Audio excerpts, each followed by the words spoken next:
At T-Mobile, our critical mission is providing unparalleled 5G coverage for when connectivity is mission critical. Introducing T-Priority, America's best 5G network experience for first responders, even in times of congestion. More capacity, faster speeds, better coverage. T-Priority from T-Mobile, built for tomorrow's emergencies, ready today. Discover more at t-priority.com. For qualifying organizations on eligible rate plans, coverage not available in some areas and may be impacted by emergencies. Everyone is so worried about them and projecting so much fear on the state of anxiety they're always in and all these issues that we're hearing a lot about. But the girls are telling me the solutions, and there's not enough focus on that. And that's what I'm trying to put a focus on, that hopeful lens. So one interview last year was with Chelsey Goodan, who just wrote a book called Underestimated, The Wisdom and Power of Teenage Girls. And her book was not just a parenting book, but it was like a personal healing session for my inner teenage girl. And I think a lot of people who read this book agreed. I think so too. And I couldn't stop talking about and sharing with people for weeks after we interviewed her. I just absolutely loved her insight. It was amazing. So her book, Underestimated, is coming out in paperback. There's a link to grab it in the show notes. And we hope you enjoy our conversation with Chelsey. Welcome to the No Guilt Mom podcast. I'm your host, Joanne Crone, joined here by the lovely Bree Tucker. Why, hello, everybody. It was tough getting me on today. Oh my gosh. We talk in this podcast, which, by the way, this episode is a must listen. Even if you don't have a teenage girl in your life currently, it is a healing process for your own inner teenage girl. But we talked a lot about dealing with mistakes and the messy middle. And oh my gosh, did we have to deal with so much, Bree? My internet has decided to play peekaboo today. And we have tried everything. And we're like, is it the router? Is it the provider? Is it my laptop? What is it this time? Oh, here's internet. Oh, no, it's not. It's going to go away. It is really hard, people, to record a podcast with a guest who has a crazy packed schedule. Oh, yeah. With internet that wants to play peekaboo. Oh my gosh. It's hard. It's like also like anxiety inducing because, like Chelsey Goodan, her book is on fire right now. She is everywhere and she hopped on and I'm like, Bree's not here yet. And I'm here telling myself, okay, stay cool. So I'm just here like nicely having conversations, and Chelsey is lovely. She is so lovely. And I'm like, let me check in with Bree. Because I know how the internet stuff goes. Like, I know it's totally stressful. And my texts are like, rebooting the computer, rebooting the router. Yes. Call me. You might just have to do this without me. I'm trying everything I can. Oh my gosh. But we did it. We had such an amazing discussion with Chelsey. So let me introduce you to her. Chelsey Goodan is the author of the USA Today national bestseller, Underestimated, The Power and Wisdom of Teenage Girls, which has been endorsed by Oprah's book club, saying if you have a teenage girl in your life, you need to read this. Amazon's editorial director chose Underestimated as her editor's pick best nonfiction, featuring it on CBS Mornings. And when Chelsey was recently on Today with Hoda and Jenna, they exclaimed, "We couldn't stop talking about your book." And that was the same kind of reaction that Bree and I had about the book as well. So Chelsey has been a mentor and empowerment coach to teenage girls for 16 years. She speaks regularly to audiences about gender justice, conducts workshops, and serves as the mentorship director of DemocraShe, which supports and guides girls from underserved communities into leadership positions. She's been featured in Time, Oprah Daily, NBC News, and Chelsey's passion is to explore humanity's potential for authenticity, liberation, and empowerment. And we hope you enjoy our conversation with Chelsey. You want mom life to be easier. That's our goal too. Our mission is to raise more self-sufficient and independent kids, and we're going to have fun doing it. We're going to help you delegate and step back. Each episode will tackle strategies for positive discipline, making our kids more responsible and making our lives better in the process. Welcome to the No Guilt Mom podcast.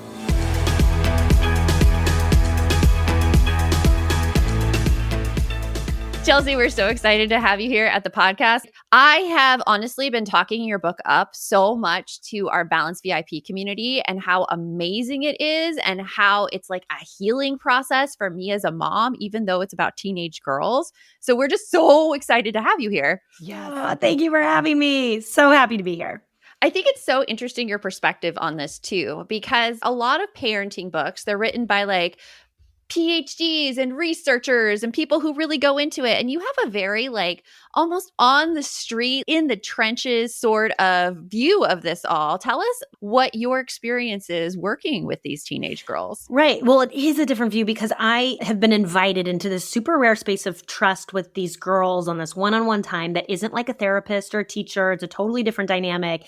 And they've trusted me to be their microphone or their portal for what they want to say to the world. And it's very much like I am their advocate. You know, I'm not trying to be a parenting expert, trying to come in to tell parents, like as a researcher. I'm a little bit more like, the girls have told me all this. Like, let me tell you all their secrets and what they need, what they want, and how to empower them so that they can live their best, healthiest life, right? Like everyone is so worried about them and projecting so much fear on the state of anxiety they're always in and all these issues that we're hearing a lot about.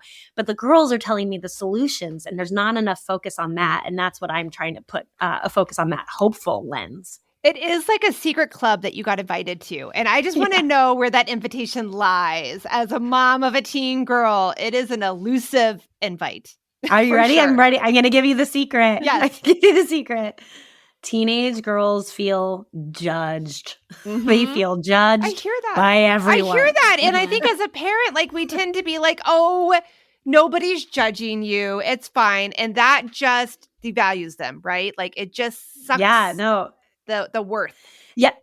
And they can feel it. Like you truly have to deactivate your own triggers, your own secret agenda, and approach them truly with a genuine curiosity, seeking to understand their point of view, giving tons of space for their voice, just listening, not jumping in with your own ideas, your fixes, your positivity. Yeah. And just reflecting back what they said to you. And that's the space where they feel seen and heard and understood and not judged. And when that happens, that's when all the beautiful things happen. And they start sharing because they feel emotionally safe, psychologically safe. Because really, we project a ton of shame onto girls too. And not intentionally. You know, by the way, I know parents are super well-intentioned. It's just that we have our own baggage, our own wounds from our teenage years. And that's what it's connected to our own insecurities. And we project onto a teenage girl often our own story. Yeah. And she's often like, that's not my story. Oh my God, we hear that all the time, don't we, Joanne? Oh yeah. Yeah. We don't know what it's like to be a teen. We don't know what it's like. But so like the thing I loved in your book, Chelsey, is like, first of all, you said that we have to disarm our own triggers. And while I was reading it, it makes me realize that the stuff that we put up with as adult women, we are then projecting also onto our teenage girls. Like this statement in particular, I was like, oh my gosh. You say adults, on the other hand, find themselves sharing something vulnerable and then patiently listening to other people's advice, judgment, positive spin, minimization, and moral lessons, all the while flashing a fake smile and shoving their annoyed resentments deep into their soul, only to be unearthed during the explosion of a midlife crisis. I cannot tell you how much I was like, yes! And what if that was a great bonus? Yes. And what if instead of us all unpacking that baggage in therapy in our 30s and 40s and so on, that we actually moved upstream and helped not create these wounds in the first place? I think we could change the trajectory for all women. Yeah. Yes. Because it's so true. Like what we expect our teenage girls, and Brie and I, you know, we both have teenage daughters, and I catch myself doing this too. I catch myself sharing my opinion, and then she gets mad. And then I think, well, like I have to like put my fake smile on and I have to play nice. And then I get mad at her for that. But then I feel bad that like, it's such a cycle. It is such a cycle. It's a cycle of shame, and it's hard. And people pleasing and perfectionism and all these ideas that we need to be perfect and likable and put on a show, a performance, that everything's okay and I'm okay. And we're not creating space for women, not just girls, to have displeasing feelings that are normal human emotions, things like anger and frustration and disappointment. And, when girls don't have space for that, they think of it as bad when they have those emotions. They are a bad person. They absorb it into their character. And then that's why they shove it down and squash it too. When actually, no, it's okay. It's sometimes completely reasonable to be upset and angry about things sometimes, And we just need someone to be like, yeah, that sucks. Yeah, I get it. It does suck.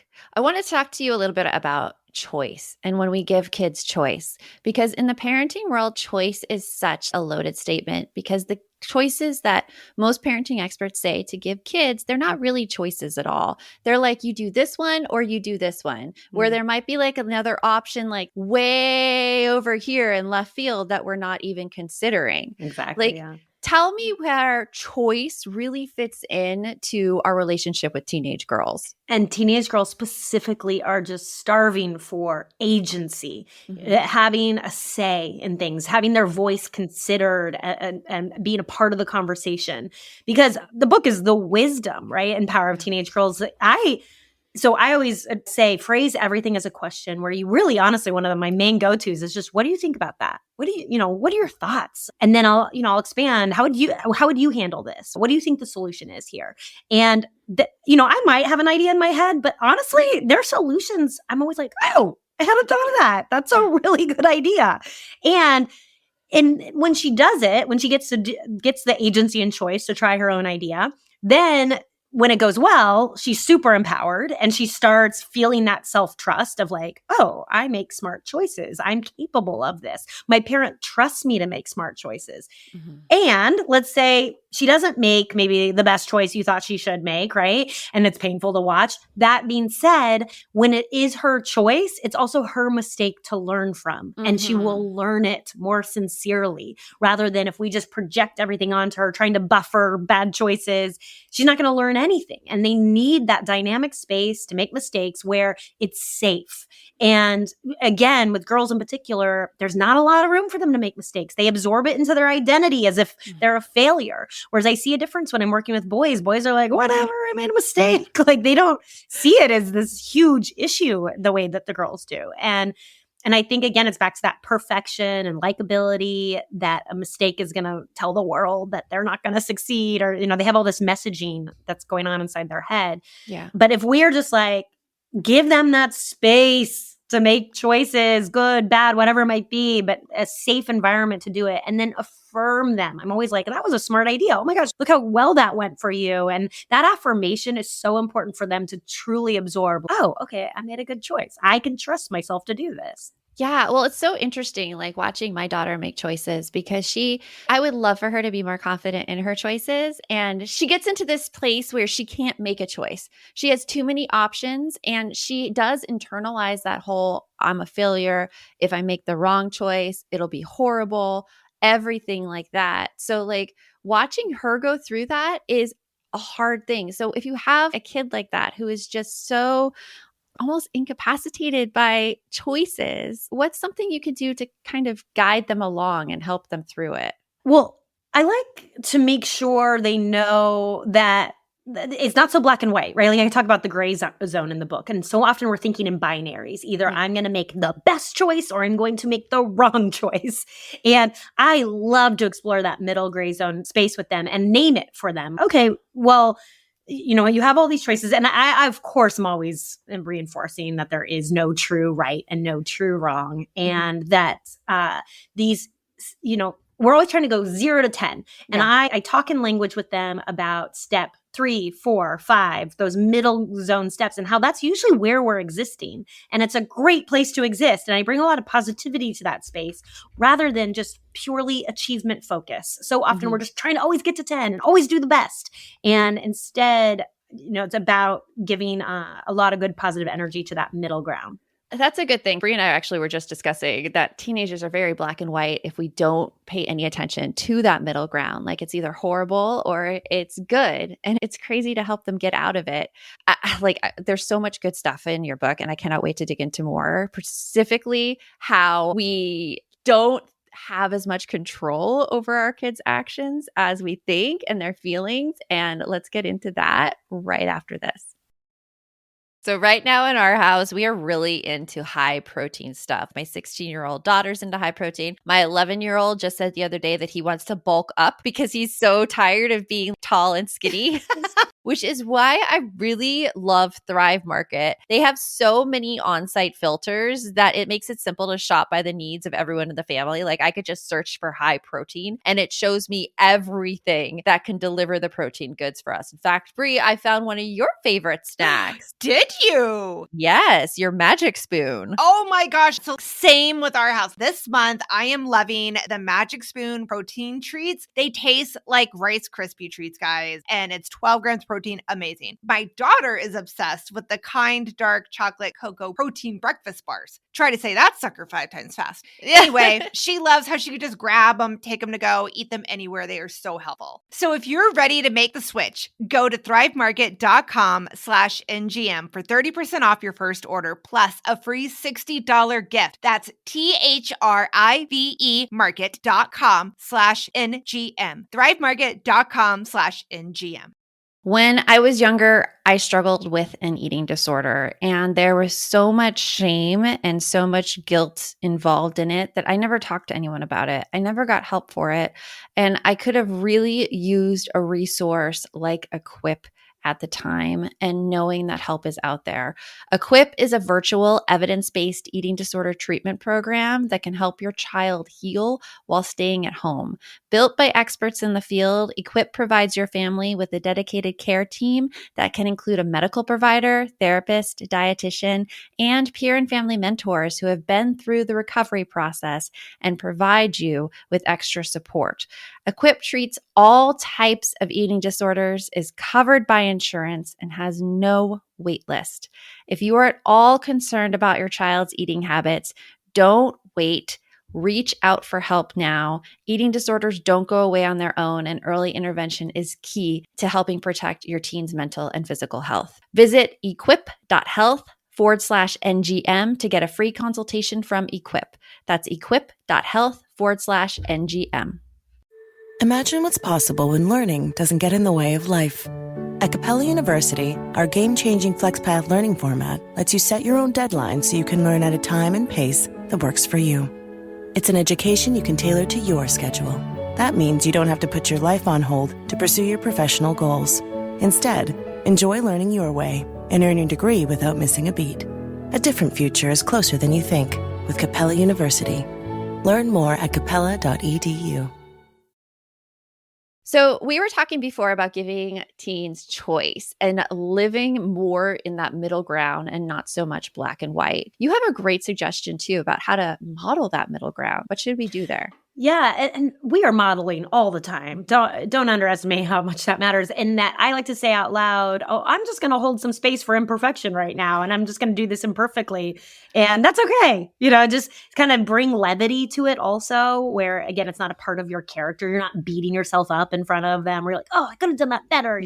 They see all of that. Mm-hmm. They do. They see all of it. And I notice it too when they emulate it. You see them go through something and you're like, "Oh, those words coming out of my kid's mouth. I said that. That's my mirror." Yeah. And also you see, not only do you see your kids emulating you, but you also find yourself sometimes, "Oh crap, I'm turning into my mother." That's exactly what I remember her saying to me when I was 15. Well, to honor the title of your podcast, No Guilt Moms, Right. It's not something to then beat yourself up about more, right? And feel guilty about. It's just like our humanity that we need to just have a lot more empathy and care around that. Hey, we're going to not do things perfectly because that perfection doesn't exist. No, it doesn't exist. And we can't protect our kids from choices they make either. That's something that I hear go around a lot in the parenting world, especially in regards to screens and screen time. There's all these rules and boundaries you're supposed to put against your kids to kind of protect them from bad choices. But it goes to the extreme. And I love how in your book, it talks about you need to have this release of perceived control. Can you talk about this perceived control? Yeah, because the truth is the more you try to control a teenage girl specifically, the more She is going to put all the walls up, shut you out, have the exact opposite reaction to what you want. So the truth is meeting her where she's at, loving her with exactly who she is, and not trying to, so often not even just trying to control or protect. I see also teach her what's best. And that teaching also feels like criticism to her, where she's, well, I'm just not good enough. Guess I can't do anything right. It's back to that judgment. And in terms of even social media choices or clothing choices or all these, hard terrains to navigate, she wants to be a part of the conversation, like I had said. And so it's usually like, well, what would be a healthy dynamic for you? How would you like to handle this? I bring it back to those questions, whether it is social media or understanding why she wants to wear that outfit. Like, oh, cool. How does it make you feel? Like, I just want to understand better, so that when she feels understood and that she's heard, that is when a true communication exchange happens, rather than a control dynamic, which I find shuts the conversation down. And like something I realized too, Chelsey, is that this has brought up so much for me, by the way. So I have a lot to unpack, but I feel lonely when people try to teach me, or when they put like minimizing stuff to my feelings or say, you should do that. I just feel like lonely. And I was thinking this, and I'm like, maybe my daughter feels lonely as well. And so we were sitting in the car the other day, and she was describing how she didn't know if she wanted to run for student council president for next year. And normally I'd be like, oh, just give it a try. Or like, oh, it's okay to drop it if you want to. But because of your book, I sat there with her. I sat in her hole. It's like I like Maggie with Perspectacles. She's on social media. Yeah. She says, go into somebody's hole and sit with them there. I sat in her hole with her, and I was just like, tell me what you're thinking. What are your different viewpoints? And it made all the difference. She just was like, you could see her whole stature just kind of raise up as she told me the differing things. And it's really what you're saying about staying that middle ground with them, the messy middle. Oh, I love that. And you're so right, because it helps her find the solution for herself, what actually is right for her. Because back to control, we actually don't know what's right for everybody else in the world. They are experiencing a whole different world inside their head and inside their emotions, and we don't always know what's best. But when we can sit with them and be like, well, what do you think? How would you and so on, how you just did with her about that, it lands all of a sudden. She's, wait, no, okay, I guess I was scared about this, but you know what? I can get over that. And you can see them processing and having that space to process, to figure out what's right for them. Totally. And you touched a little bit about teenage girls and outfits. And I wanted to shift the conversation a little bit to dress code and telling teens what to wear. Something that I found really interesting, what you said, is that today's teenage girls, they see themselves as being able to do both. They can wear clothes that make them feel good. They can put themselves out there. They can be concerned about beauty, and they can be really smart, really intelligent. Whereas like the generation I was raised in, which I proudly geriatric millennial, and Breeze Gen, that's what they call us. Yes. Geriatric millennials. Yeah. Ouch. That's funny. Ouch. Oh my God, that's painful. But our wave of like feminism was like, we don't care about our looks. We don't care about what we're wearing. We need to wear the baggy shirt, hide it. Just, I'm smart. Yeah. So what have you seen here with like teens like really claiming? Yeah. And I do bring it up in the book that this wave of feminism is that women can be all things. We can be pretty and smart, we can do, and it seems obvious, but by saying it out loud, you realize how much we do hold ourselves back in these environments, and we worry about it. And Gen Z doesn't feel that way. Gen Z is, wait, what? They really don't actually get all the limitations we had been putting on ourselves. And what happens though, in terms of clothes, is usually whenever we do try to control or comment on their clothes, is they just only take it as shame. That's it. They are not like, oh, that's a smart idea. I guess you're right. They're just like, oh, thanks for shaming my body and because a girl's relationship to her clothes is actually a huge exploration of identity. And this is the time of their life where they are trying to explore their identity. And the clothes is literally one of the best routes for them to do that. So just because she's wearing this one day doesn't mean she's going to wear it forever. Like she actually might just be exploring and be like, wait, what does that bring out of me? Do I like that? And having some safety around that would be great. Like safety, emotional safety. And so like, it's interesting to bring this up. I'm going to go a slight offshoot just for a second from where I think Joanne was going with this. But like my daughter, sometimes she is like all about like short shorts and crop tops. And I'll admit, it makes prudish mama a little bit, like makes me feel prudish, even though I don't think I am. And I see her dad get very, very upset about it because in their household, that's just definitely not okay. But I find if I don't say a stinking word, that by the next day we're to like the baggy sweats and like slipper shoes. And I'm all like, okay, so it isn't about her, because I feel like sometimes, again, we're bringing in our old thing of, they're trying to be older than they are. They're trying to like, and again, we're bringing, like you just said, we're bringing in our own thoughts, our own baggage into that conversation. And they are a million light years away from that. I have like asked like, well, why do you like this? Why do you like that? And hearing her and knowing that it's all about being able to have that control and being able to express herself is huge. So backing off of the whole like, but I can see your bra straps. Yeah. Is that the end of the world? The bra strap situation. I mean, girls get sent home from dress codes on bra straps. And I'm at the stage where I'm like, are we that scared of a bra strap? Because what it tells a girl is that her body is dangerous, that she's responsible for boys and what they're thinking, and all the blame is on her. And that, and by the way, boys will wear their pants lower than their boxers, showing their boxers. They do not get sent home for dress codes ever. Exactly. Right? And I'm just a little over all the commentary on the girls have to handle on this front. And I mean, this is what they tell me. Are you getting all they want me to tell the world is about dress codes and slut shaming? Like they love when I talk about this on podcasts. Because it's happening every day. And like the biggest one that I get so mad at is that the way a girl dressed, she invites attention on herself. And I really want to get into that right after this break. You've maxed out your 401k, you're contributing to an IRA, and making some other investments. You're ahead of the game and doing well. But where do you go from here? The same old story can only get you so far. If you want a new take from a new type of financial professional, we invite you to get a fresh perspective beside an agent with the backing of New York Life. Insurance, investments, retirement, and more. Visit NYL.com to learn more. Investments are offered through registered representatives of NYLife Securities, LLC. Member FINRA SIPC, a New York Life company. Ever met a foundation that does it all? Say hi to NARS Light Reflecting Foundation. Makeup meets skincare in a bottle. It evens skin tone, blurs imperfections, and has a natural radiant finish. Plus, it's formulated with skincare ingredients to help strengthen your skin's barrier. With a newly expanded shade range of over 40 radiant shades to choose from and buildable all-day wear. NARS Light Reflecting Foundation. Find your perfect match. This episode is brought to you by Peacock. The new Peacock original documentary, Matthew Perry, A Hollywood Tragedy, dives deep into the beloved actor's rise to fame and his tragic death. 5 people, including Perry's personal assistant, 2 medical doctors, and an alleged Hollywood drug dealer known as the Ketamine Queen, were charged with conspiracy to illegally provide Perry with the ketamine. Explore the details of the case in this heartbreaking special, streaming now only on Peacock.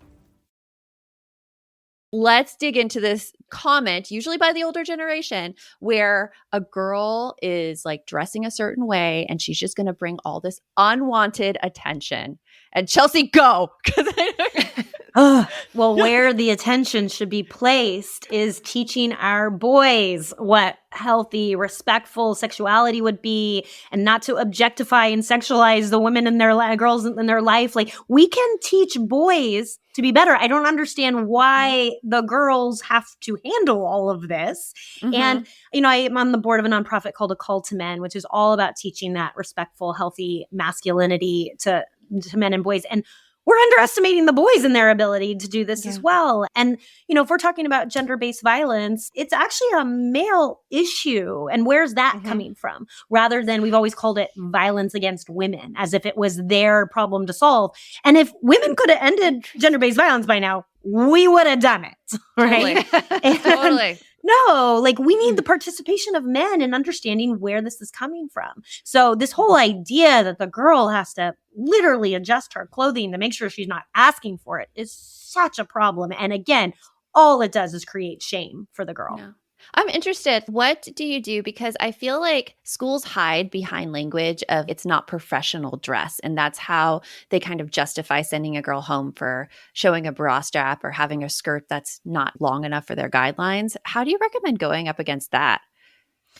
Right. I mean, oh gosh, as much as I want to, change all the systems Yeah. that are broken in the world, too. which I do. Yeah. I have had luck I always love when a girl does advocacy within her own school, whether it's the literature they're reading or the dress code or sex education curriculum. I've had a lot of girls do really cool going to the administration and speaking up, and whether she's successful or not, the actually act of her doing it and making her voice heard is so empowering.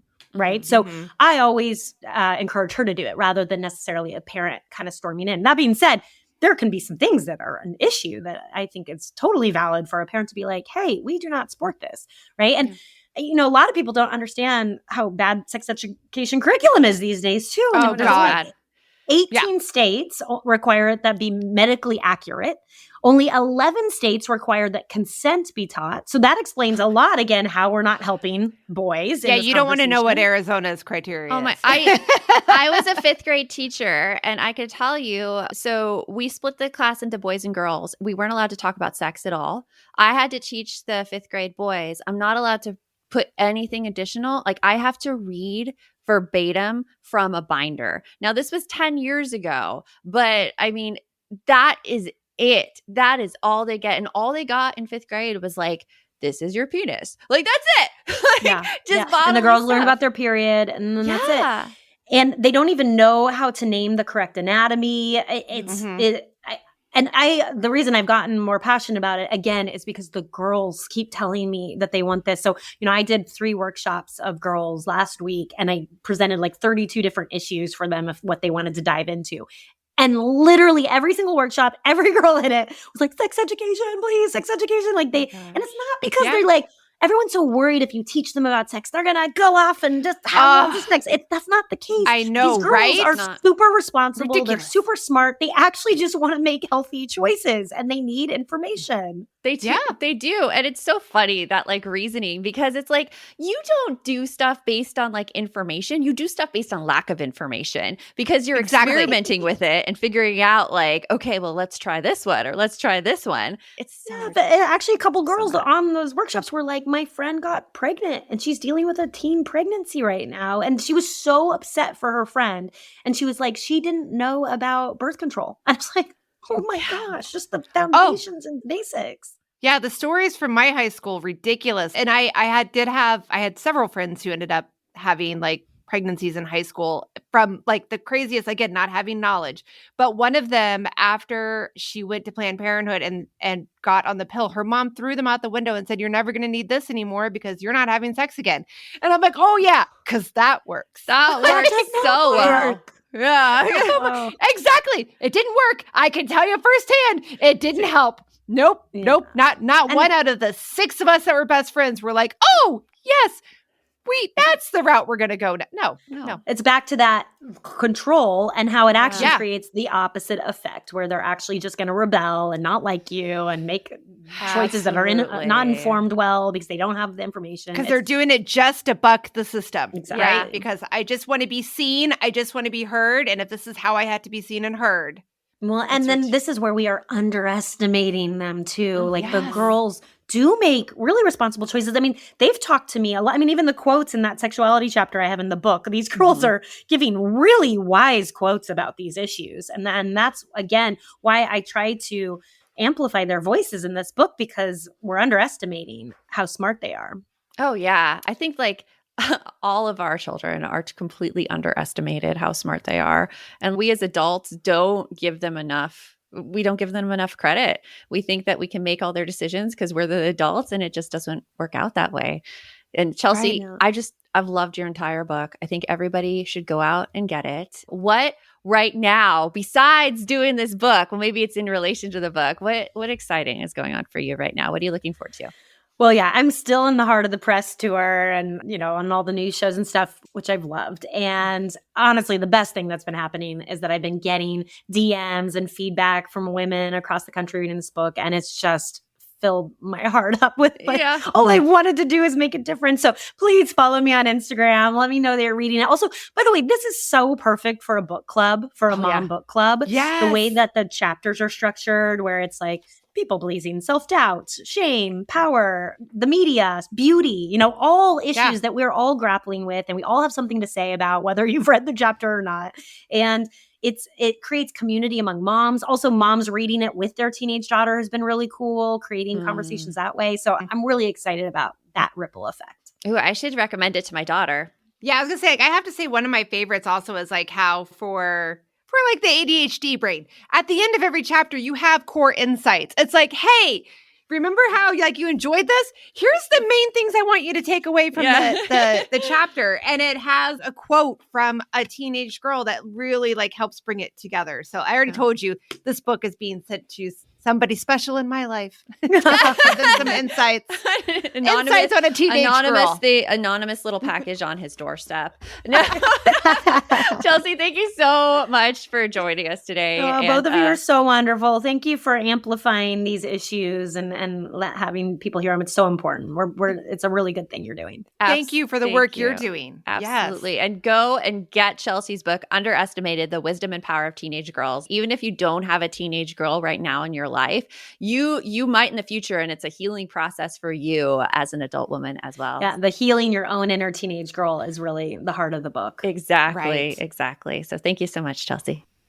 So Chelsey isn't kidding when she says these are really great topics to bring up with your teenage girls, because I was bringing up the whole sexuality chapter with my daughter and about how, it's called this violence against women instead of violence perpetrated by men. And I asked her opinion on this, and she's like, yeah. And my son was sitting right next to us. And I'm like, yeah, well, not all men are bad. And she told me in her wisdom of her teenage years, yeah, not all men are bad, but it is all. No, what did she say? I can't remember it. Do you remember? You did tell me about this. I'm remembering the story now. Not all men are bad, but all. No, it's not all men, but all of it is men. Like, that's it. Because you see these crimes and the violence perpetrated by men. It is all, rapes, they're all men. So it's interesting seeing that. I think the hard part is like what we talked about in the podcast, which is how it's all placed on the girl.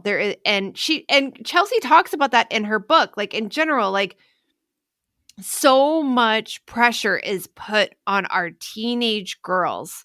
Just from my looking from outside the fishbowl, and I feel like our teenage girls are being told that, like you just said, it's their job to make sure that they don't put themselves in a position where a boy did something like that because it was all her fault because she was in that position, or she dressed a certain way, or she acted a certain way. So she was inviting that violence upon her, which is bullshit. Yeah. Bullshit right there. But then also like the pressure that they have to, like girls being told that we did so much for you to move forward with feminism. You need to keep that march going forward. And so they feel like they have all of this pressure that they have to carry on for everybody. They have to make the right choices, but they can't make them too loudly. And she talked about the whole, like, how girls these days can dress nicely and care about their looks, and how we were told kind of like the message when we were younger that, well, if you care about your looks, then you're being vain. And they're like, you're shallow. Yeah, right? And I can tell you, like, I definitely struggled with that as a teen. So much so, trying to figure out where I fit in. And I didn't really fit into any one area. And like where I grew up, they were very big cliques. And it was like I would try to dress like, for instance, I was trying to be more of like grungy, but I got refused by the grungy people because I was in band. But then when I would go into band, I was refused by those people because I hung out with the skateboarders. And then like the skaters, not skateboarders. I felt like I never really fit anywhere. And if I did do my makeup and my hair, then I would get shunned by certain people. And if I didn't do it well enough, I'd get shunned by other people. And it was like, you could never find your fit. Yeah. And I look at that and I'm like, I think like it's everybody. Everybody would say that they could never find their fit. And it's because putting themselves in like such narrow types that like it's so interesting because when I saw my daughter, like she likes to look at makeup tutorials, like I had a genuine fear and I'm like, oh my gosh, she's concentrating on the wrong thing. Because that's what we were told. Yes. And I've overcome that. And I've realized that is my thinking and my triggers. And honestly, I've learned a lot of great makeup and skincare stuff from my daughter. And like, I look better today because of her influence. But it's so funny how those things just pop up and you don't even realize how big of an impact they're making on you and your decisions. Oh, yeah. And, again, like coming back. So I can't articulate enough how much I love this book. But what I do love so much about it is that most of the information is coming from the kids. It's coming from the teenage girls. And it's when we stop trying to fix it, when we stop trying to mold them into who we think they should be, and we actually ask them about their ideas and their situations and their solutions and what they're feeling and what's going on, and we don't judge them or tell them that they are incorrect. And it's funny, I got to throw in that too, like, because I feel like sometimes as parents, especially as well-meaning parents, we'll be like, oh, like we said in the episode, they really feel like everybody is judging them.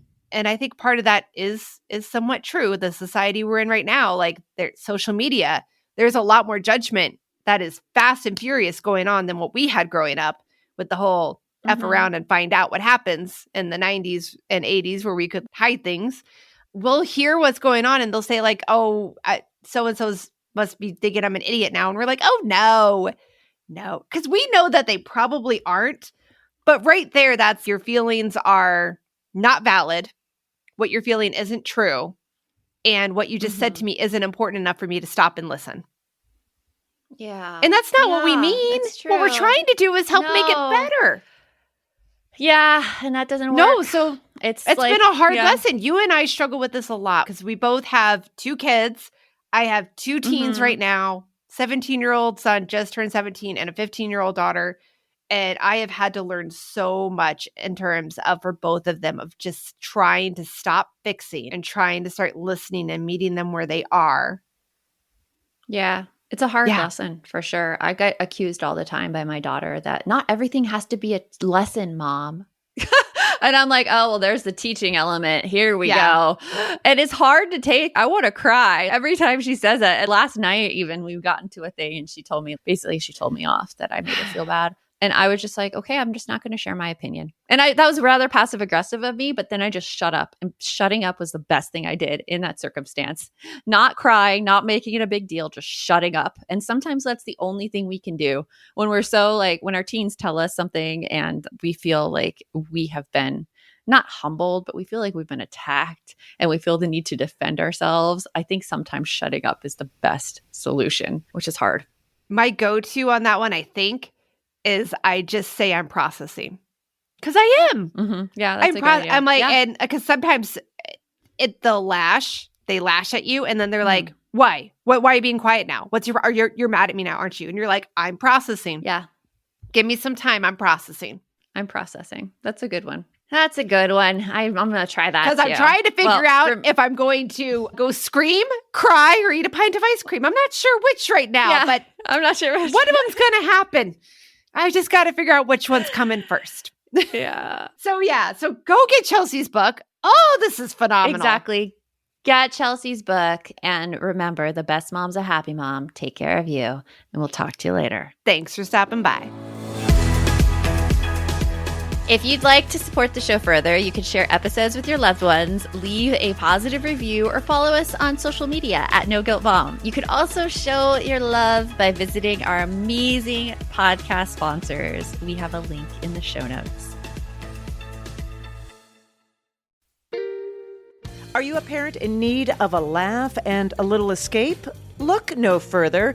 Parenting is a Joke is the podcast you've been waiting for. Hey, I'm Ophira Eisenberg. I'm a stand-up comic and parent. And each week I chat with one of my top comedian pals who, just like you, are juggling careers, busy lives and schedules, and raising a family. You can expect candid stories, hilarious mishaps that happen on stage and at home, and just a lot of laughs. There's no expert advice here. Well, actually, sometimes a good idea does sneak its way in, but mostly just pure, relatable fun to remind you that we're all in this parenting adventure together. New episodes of Parenting is a Joke drop every Tuesday, so tune in, get ready to laugh, unwind, and maybe even feel a little bit better about your own parenting. Because sometimes that's exactly what your therapist, pediatrician, and bartender ordered. Subscribe now on your favorite podcast platform.